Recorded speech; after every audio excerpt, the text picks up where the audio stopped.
আপনারা দেখছেন এবিএন 24 সংবাদ। দীর্ঘ সময় বিগত স্বৈরাচার সরকার আমাদের ভোটাধিকার কেড়ে নিয়েছিল। ছাত্র জনতার আন্দোলনে স্বৈরাচার সরকার পতন হয়। আগামীতে আমাদের সেই ভোটের অধিকার ফিরে আসবে বলে মন্তব্য করেছেন বিএনপির স্থায়ী কমিটির অন্যতম সদস্য এজেড-এম জাহিদ হোসেন। শনিবার বিকেলে বিরামপুর সরকারি কলেজ সভাকক্ষে মন্দির, গির্জা, এতিমখানা, হাফেজিয়া মাদ্রাসায় কম্বল বিতরণ অনুষ্ঠানে প্রধান অতিথির বক্তব্যে এসব কথা বলেন তিনি।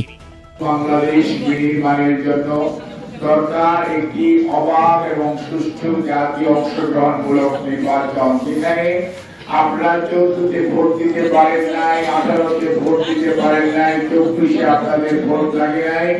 কাজেই জনগণের যে অধিকার, তার ভোটাধিকার প্রয়োগ করা, তার নেতৃত্ব নির্বাচন করার সুযোগ, সেদিক থেকে আপনারা দীর্ঘদিন কোন দূরে ছিলেন, সুযোগ দেওয়া হয় নাই। বিগত পতিত স্বৈরাচার সেই সুযোগ দেয় নাই।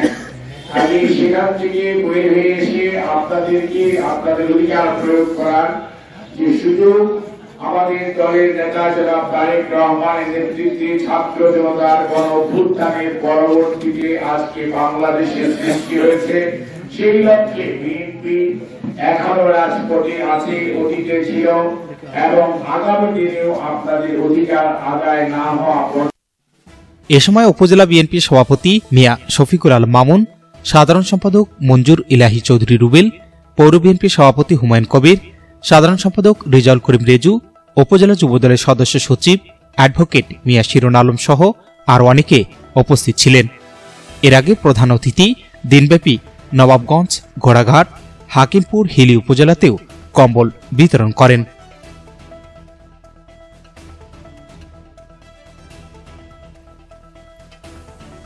Shahinur Rahman, news desk, ABN 24।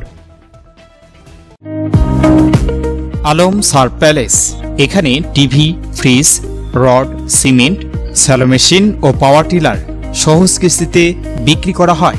Proprietor Mohammad mister Alam, স্থান Khalaspir, Pirganj, Rangpur. Easy by electronics, এখানে খুচরা ও পাইকারি এবং সহজ কিস্তিতে সিঙ্গার, যমুনা ও অল্টারনি ফ্রিজ সহ সকল পণ্য বিক্রি করা হয়।